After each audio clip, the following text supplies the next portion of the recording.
दोस्तों, in my opinion Israel एक ऐसा देश है जो राइट डिसीजन लेने पर ज़्यादा बिलीव नहीं रखता, बल्कि वो डिसीजन लेते हैं और ये इंश्योर करते हैं दैट इट्स राइट। जी हाँ, यही वो कॉन्फिडेंस है जो इजराइल को इनविंसिबल बनाता है आज। अब देखो, जिस किसी ने भी इजराइल को आग दिखाने की कोशिश की, इजराइल ने उसका जवाब दिया। और यहाँ पर चाहे बात यूनाइटेड नेशन की हो, चाहे बात ईरान की हो, या फिर हिजबुल्लाह, हमास, हुतीस, चाहे जितने भी हो, इजराइल ने उन सबको गिन गिन कर हिसाब लिया है, because they know what is right for their interest. And it's been always said from Israel side कि वो किसी भी हद तक जाएंगे अपनी लोगों को बचाने के लिए। अब देखो, इस बात पर डिस्कशन से स्टार्ट हो गए हैं कि जिस तरह का एटीट्यूड इजराइल रखता है अपने दुश्मनों के खिलाफ, अपनी हॉस्टिलिटीज जो भी है उनके खिलाफ, तो क्या इसी तरह का अप्रोच इंडिया को रखना चाहिए? क्योंकि कुछ उसी तरह का हाल हमारे आसपास भी है, चाहे बात पाकिस्तान की कर लो, चीन की कर लो, एंड इवन हमारा नया चैलेंज बांग्लादेश हो। और इन सारे मायनों पर अक्सर इजराइल ने आवाज उठाया है इंडिया के तरफ से कि जो कुछ भी फॉर एग्जांपल रिसेंटली बांग्लादेश में हुआ, इजराइल उसकी कड़ी निंदा करता है। तो आइए इस लेक्चर में हम डिस्कस करते हैं कुछ रीसेंट डेवलपमेंट्स को और इसके साथ क्या इंडिया को इस अप्रोच पर चलना चाहिए। But before starting this lecture, I welcome you to Shriram's IAS, serving the nation since 1985। अब ऑफलाइन हो या online, we are the lifeline. दोस्तों, सीरिया गिर चुका है और हाल कुछ ऐसा है कि आज सीरिया कई हिस्सों में टूटने की कगार में है। इवन कुछ बड़े यहाँ पर ग्रुप्स जैसे कि HTS ले लो या फिर यहाँ पर सीरियन डेमोक्रेटिक फोर्सेस ले लो, आज ये मेजर रीजन पे अपनी कंट्रोल रखे हैं। And even HTS recently Damascus वाली जो क्षेत्र है वहाँ पर भी अपना वर्चस्व, अपनी कंट्रोल बैठा चुके हैं। तो अब ये बात तो तय है कि यहाँ पर सीरिया के आसपास की जो भी कंट्रीज है, जो भी स्पेसिफिकली यहाँ ग्रुप्स हैं, जिनको जो कुछ मिल रहा है वो उस रीजन को ले रहे हैं। और यही हाल यहाँ इजराइल का भी है। रिसेंटली इजराइल ने एक्चुअली में बहुत सारा रीजन गोलान हाइट के आसपास उस रीजन को कैप्चर कर लिया एंड यहाँ पर एक काफी बड़ा मिलिट्री एक्शन भी लिया है। अब देखो, ये जो कुछ भी आज इजराइल कर रहा है ये होना तय था। इसका मैं रीजन बताता हूँ आपको। याद होगा आपको, यूनाइटेड नेशन में बेंजामिन नेतन्याहू ने खड़े होकर मिडिल ईस्ट के मैप को हाईलाइट करते हुए कहा था कि कुछ कंट्रीज ऐसे हैं जो मिडिल ईस्ट के लिए कर्ज हैं और कुछ ऐसे हैं जो मिडिल ईस्ट के लिए एक वरदान है। तो इस चीज को हाईलाइट करते हुए उन्होंने कुछ कंट्रीज, खास करके सीरिया ले लो, लेबनान ले लो, ईरान ले लो, इन कंट्रीज को उन्होंने कहा था कि ये श्राप है मिडिल ईस्ट के लिए। This is the map I presented here last year. It's a map of a blessing. It shows Israel and its Arab partners forming a land bridge connecting Asia and Europe between the Indian Ocean and the Mediterranean Sea. Across this bridge, we will lay rail lines, energy pipelines, fiber optic cables, and this will serve the betterment of 2 billion people. Now look at this second map. It's a map. Look at the second map. It's a map of a curse.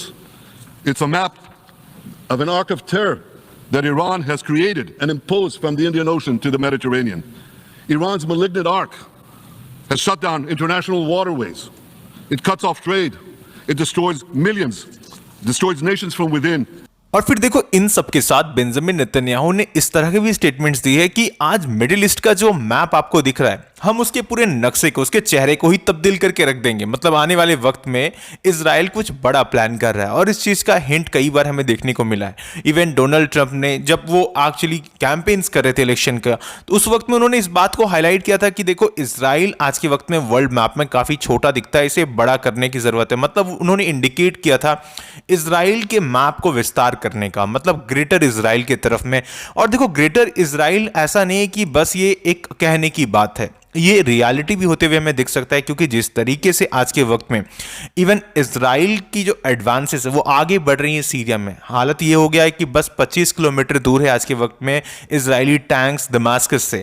और अगर मान लो कि कल को Netanyahu का अगर ये मन किया कि वो दमास्कस पे कंट्रोल करना चाहते हैं, लेट्स से फॉर एग्जांपल आज के वक्त में अबू मोहम्मद अल जुलानी, जो कि एक्चुअली HTS को नेतृत्व कर रहा है और उसके ही कंट्रोल में, क्योंकि अमेरिका ने एक्चुअली उसके हाथ में सौंप दिया है कि ठीक है तुम कंट्रोल करो। लेकिन लेकिन यहाँ बेंजामिन नेतन्याहू को ट्रस्ट नहीं है। कल को ऐसा हो सकता है कि यहाँ पर मतलब अल-गुलानी जो है वो कल को यहाँ अटैक कर सकता है वापस, स्पेसिफिकली इसराइल की तरफ हमास को यहाँ पर कहीं ना कहीं सपोर्ट प्रोवाइड कर सकता है, क्योंकि एक्चुअली है तो वो भी एक आप ऐसे समझ लो कि रेडिकल एक्सट्रीमिस्ट और आप टेररिस्ट कह सकते हो एक तरीके से, क्योंकि अभी ऐसा कहा जा रहा है कि अमेरिका ने तो इसे एज अ टेररिस्ट अब कहना बंद कर दिया है, वो टैग हटा दिया, लेकिन कहने से तो नहीं हटेगा ना। बात ये इजराइल का यहां पर क्लियर है, इजराइल हमेशा से नो टॉलरेंस पॉलिसी पर चलता है with respect to terrorism, right.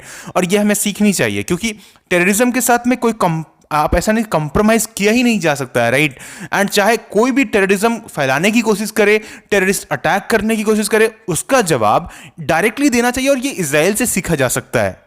और फिर देखो इन सब के साथ ये जो क्वेश्चन उठता है कि क्या इंडिया को इजराइल के रास्ते पर चलना चाहिए, क्योंकि जिस तरीके से इजराइल ने डील किया है हॉस्टिलिटीज जो भी है उनके आसपास, उसी तरीके से क्या हम भी यहाँ पर हमारे आसपास जिस तरह की हॉस्टिलिटीज हमें नजर आती हैं, क्या उस तरीके से हम भी टेररिज्म के खिलाफ नो टॉलरेंस पॉलिसी से आगे बढ़ें, तो क्या हम भी उस चीज को अचीव कर सकते हैं। तो ये क्वेश्चन जो है ये आज के वक्त में काफी हॉट टॉपिक रहा है इंटरनेशनल रिलेशन में, खास करके एंड सेंटर ऑफ डिबेट भी रहा है विद रिस्पेक्ट टू इंडिया। क्योंकि आप जरा समझो एक चीज, क्योंकि आज अगर ये हम नो टॉलरेंस पॉलिसी के साथ बढ़ेंगे तो ये डेफिनेटली हमें मदद तो करेगा, लेकिन हमारी जो डिप्लोमेटिक स्टांसेस रही हैं वो बिल्कुल ही अलग रही हैं इसराइल से, राइट। क्योंकि इसराइल क्या है कि अगर किसी ने उसे एक बार हिट किया तो वो पूरी तरीके से डिस्ट्रॉय कर देता है उस सामने वाले को, राइट। तो इस अप्रोच पे अभी तक हम नहीं चले हैं, राइट। और इसके साथ काफी सारे चैलेंजेस भी, इंटरनेशनल प्रेशर्स भी रहते हैं हमारे पास, राइट। तो अब देखने वाली बात है कि what's your opinion actually in this topic. Basically आपका क्या मानना है कि क्या हम इजराइल के दिखाए हुए रास्ते पर चल सकते हैं, क्योंकि इजराइल ने एक्चुअली हमेशा ही इंडिया को इस चीज पर स्पेसिफिकली आप कह सकते हो कि बैक एंड से सपोर्ट किया है कि देखो इंडिया को भी यहाँ पर बिल्कुल क्वेश्चंस करना चाहिए, इंडिया को भी बिल्कुल काउंटर करना चाहिए, खास करके जहां पर भी इंडिया फेस कर रहा है terrorism, right. So what's your opinion? Do let me know in the comment section, and for more information do subscribe to Sri Ram's IS channel, and at last may God bless you all.